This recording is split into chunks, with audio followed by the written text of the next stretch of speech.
देखिए, supreme court is not law making agency at all. Supreme court कोई कानून नहीं बना सकता, परंतु सुप्रीम कोर्ट ने जितने भी कानून बनाए हैं वो आरक्षण के विरोध में बनाए हैं। सुप्रीम कोर्ट का जो आरक्षण विरोधी चेहरा है वो तो कानून बन जाता है। Supreme court is not law making agency in India. Law making agency is the parliament of India. Only parliament will make laws. अरे तो जो जनरल कैटेगरी का कैटेगराइजेशन क्यों नहीं करते आप?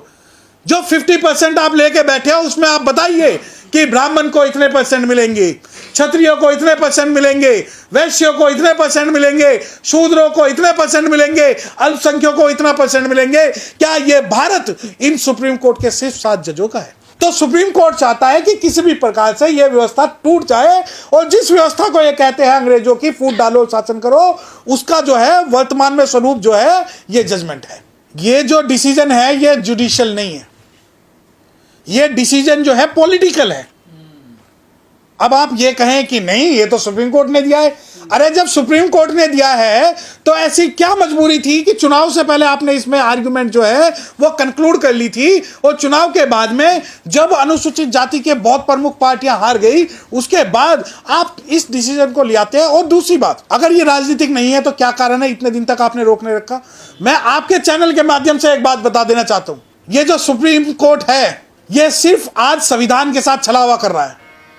जिन लोगों को यह लगता है कि जो सीजीआई है वो भगवान है, तो मैं खुल के करूंगा तेरे जुल्म की मुखाफलत।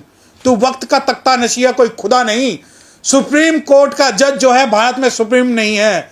सुप्रीम है तो संविधान, सुप्रीम है तो पार्लियामेंट, और सुप्रीम है तो हमारे वो नुमाइंदे जो आज पार्लियामेंट में बैठे हैं। क्या सुप्रीम कोर्ट में जो हमारे 131 सांसद हैं, ये बात सही है कि वो खुलकर नहीं बोलते, परंतु यह बात भी सही है चाहे नॉमिनल रिप्रेजेंटेशन हो, कम से कम नॉमिनल रिप्रेजेंटेशन तो है। आप कैसे मान सकते हैं कि वो राजनीति से ग्रसित नहीं होंगे? आप ये कैसे मान सकते हैं कि वो निष्पक्ष होकर अपना वर्डिक्ट देंगे?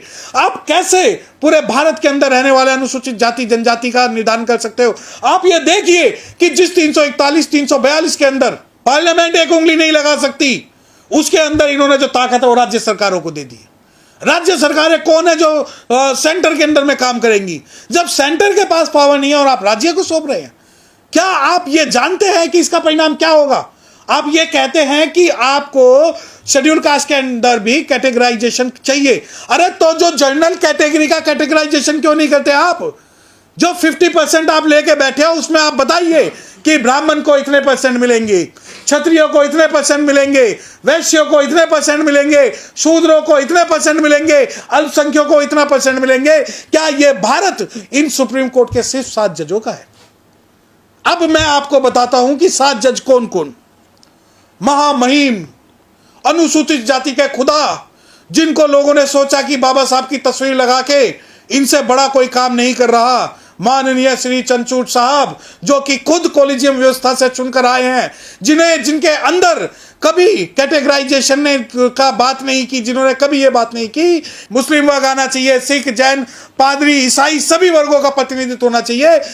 इस बेंच में वो थे चीफ जस्टिस ऑफ इंडिया माननीय चंद्रचूड़ साहब। उसके अलावा थे आरपी गवई साहब। आरपी गवई साहब जब इस मामले का निर्धारण कर रहे थे तो वो ये कह रहे थे कि जिन्होंने एक बार रिजर्वेशन ले लिया उन्हें दोबारा नहीं लेना चाहिए, परंतु उन गवई साहब ने जिन्होंने कभी खुद डिस्क्रिमिनेशन फेस नहीं किया, उन्होंने क्या एक बात पूछी कि जो जातियां आज भी अनुसूचित जाति की जातियां जो अत्याचार सह रही हैं, क्या उसका एकमात्र रास्ता यह है कि आप आरक्षण को सब कैटेगराइजेशन करके आप उनको न्याय दे देंगे? नहीं दे पाएंगे। दूसरे थे उसके अंदर बाला त्रिवेदी साहब। बाला त्रिवेदी साहब कई सालों बाद एक ऐसा जजमेंट आया जिस जजमेंट में बाला त्रिवेदी जी ने अपने आप को इस जजमेंट से बिल्कुल अलग रखा और उन्होंने कहा कि ईवी चिनैया की जो 2004 की जजमेंट है वो जजमेंट बिल्कुल सही है। उसके अलावा इसके अंदर थे पंकज मित्तल साहब थे, मनोज मिश्रा साहब थे और सतीश चंद्रा साहब थे। अब ये देखिए कि जो 7 जजों की बेंच है उसके अंदर जो है 50% से ज्यादा जो है एक वर्ग के लोग। शेड्यूल कास्ट ने कभी आपसे डिमांड की कि हमें कैटेगराइजेशन या सब कैटेगराइजेशन कर दीजिए? शेड्यूल कास्ट के किस संस्था ने, किन लोगों ने आपसे ये कहा कि हम लोगों को जो है न्याय नहीं मिल रहा है? हम तो ये कह रहे हैं हम जाति से अत्याचार से पीड़ित है, और जो रिजर्वेशन है वो कहीं से कहीं भी आर्थिक आधार पे नहीं है। अब आप ये देखिए ईडब्ल्यूएस का जो गरीब है वो तो 7 लाख रुपए वाला है, अनुसूचित जाति का गरीब 3 लाख वाला है जो साल के 3 लाख कमा रहा है। अब ईडब्ल्यूएस का 7 लाख और अनुसूचित जाति का 3 लाख।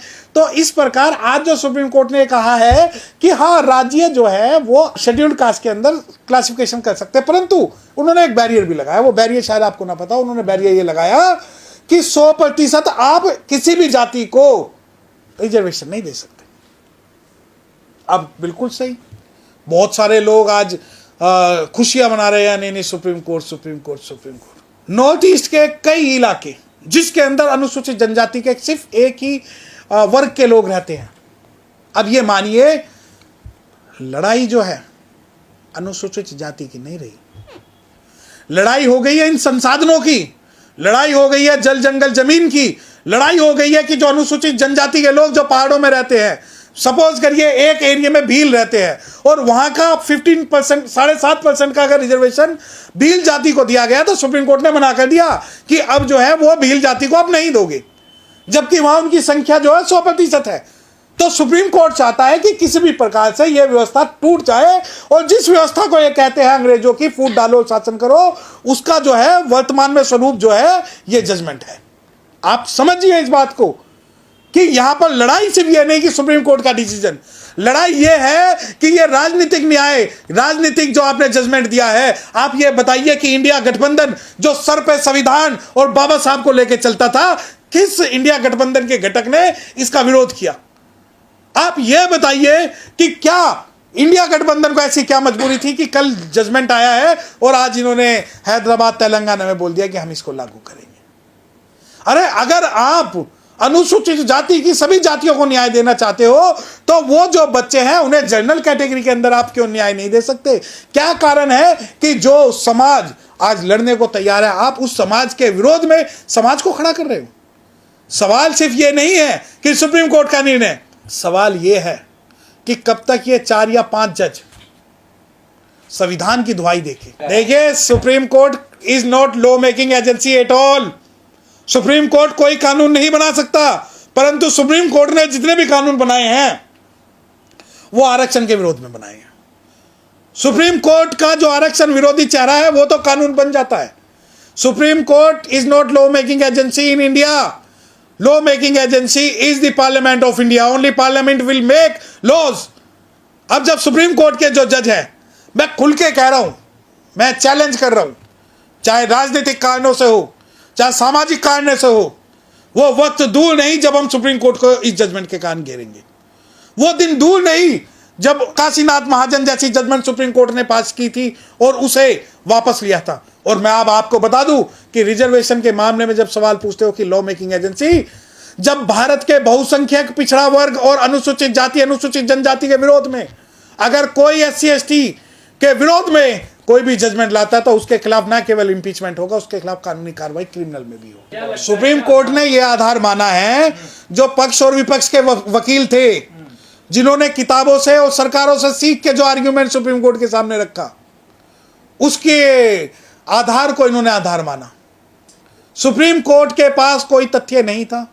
सुप्रीम कोर्ट सिर्फ भावनाओं में बहकर, क्योंकि बहुत बड़े बड़े वकील जो है आरक्षण के विरोध में खड़े थे, उन वकीलों के दबाव में, राजनीतिक दबाव में सुप्रीम कोर्ट ने फैसला दिया है। आरक्षण का मतलब यह नहीं है कि मेरे पिताजी अगर चपरासी थे तो अब मुझे आरक्षण नहीं मिलेगा। आरक्षण का मतलब है जिनके बाप दादा पुरखे अंग्रेजों की गुलामी करते करते आज तक सुप्रीम कोर्ट में जज बनते आ रहे हैं, उनके खानदान में से कोई आरक्षण के आधार पर जज ना बने।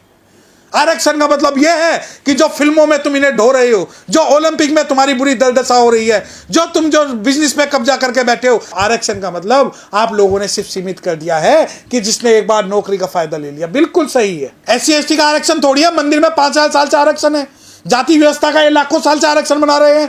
यह आरक्षण बना रहे हैं कि इन्होंने सम्मुख गर्दन काट दी, आज तक उसे सजा नहीं हुई, एक विशेषाधिकार के तहत आरक्षण था। एकलव्य का अंगूठा काट ले तो आरक्षण तब से चलता आ रहा है। अगर आप ये सोच रहे हो कि आरक्षण का सिर्फ रूपरेखा ये है कि सरकारी नौकरी वाले आरक्षण ले रहे हैं, तो यह आरक्षण नहीं है। आपको समझना होगा कि ये जल जंगल जमीन हमारी है, ये संविधान हमारा है। तो अनुच्छेद 341 का क्या होगा? अब जब सुप्रीम कोर्ट में डिसीजन आया, इसमें 341, 342, 16(4), 15(4) की कोई बात नहीं है। अनुच्छेद 341 जो पावर देता है वो पावर सिर्फ राष्ट्रपति को देता है, और वो राष्ट्रपति कहता है कि जो शेड्यूल कास्ट लिस्ट है उसमें सिर्फ राष्ट्रपति अमेंड कर सकता है, और पार्लियामेंट के बाद में राष्ट्रपति उसका जो है अप्रूव करेगा, और इसके अंदर सेंट्रल गवर्नमेंट या स्टेट गवर्नमेंट कोई भी अमेंडमेंट नहीं कर सकती। तो 341 तो आप छोड़ दीजिए, जो बेसिक स्ट्रक्चर ऑफ कॉन्स्टिट्यूशन है, it was demolished by this judgement by the Supreme Court of India. सरकारें उस राज्य का जातीय जनगणना कराएंगे, जैसे कश्मीर का आप ये देखिए कि कश्मीर के अंदर एक विशेष वर्ग विस्थापित हो जाता है, तो वहां पे विस्थापन का पूरी दुनिया में दिखाया जाता है विस्थापित होगा। लागू कैसे होगा ना ये फैसला? नहीं, ये तो फैसला सुप्रीम कोर्ट ने बोल दिया कि जो सीनियर जो एडवोकेट है उन्होंने जो बोला हम उसको मान लेते हैं, और हम ये मान लेते हैं कि अनुसूचित जाति का जो है शोषण कर रही है, परंतु जो गैर अनुसूचित जनजातियों के लोग हैं वो अनुसूचित जाति जनजाति पर कोई भी अपराध या शोषण नहीं कर रहे हैं। सुप्रीम कोर्ट ने डाकली बोल दिया है। कैसे पता पड़ेगा किसको आरक्षण? नहीं, जो 50 रुपए का जो इनकम एफिडेविट बना लेगा वो गरीब वो अमीर, जैसे कि आज ईडब्ल्यूएस में हुआ है। 7 लाख वाला जो है वो उनका गरीब है, हमारा 3 लाख वाला गरीब है, तो 50 रुपए का इनकम एफिडेविट ही पूरे संविधान के इस प्रावधान को निर्धारित करेगा, क्योंकि जब संविधान के अंदर सोशियो एजुकेशनली बैकवर्डनेस की बात है, सामाजिक और शैक्षिक रूप से जो बैकवर्ड है उसे रिजर्वेशन मिला, आर्थिक नहीं मिला।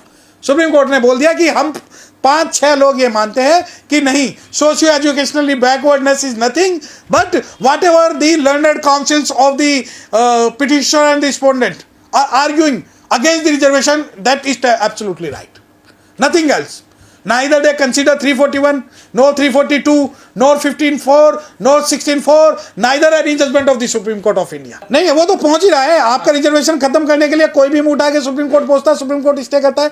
जितने भी अनुसूचित जाति जनजाति पिछड़ा वर्ग से के विरोध में जितने भी जजमेंट सुप्रीम कोर्ट से निकलवाते हैं, आप ये देखिए कि सुप्रीम कोर्ट उस पर संज्ञान लेता है। उसके अलावा सुप्रीम कोर्ट जो है आज इस जजमेंट से बिल्कुल क्लियर हो चुका है कि सुप्रीम कोर्ट एक जातिवादी मानसिकता के तहत काम कर रहा है। मैं बिल्कुल सम्मान करता सुप्रीम कोर्ट के इस फैसले का, अगर ये फैसला पार्लियामेंट द्वारा लिया जाता।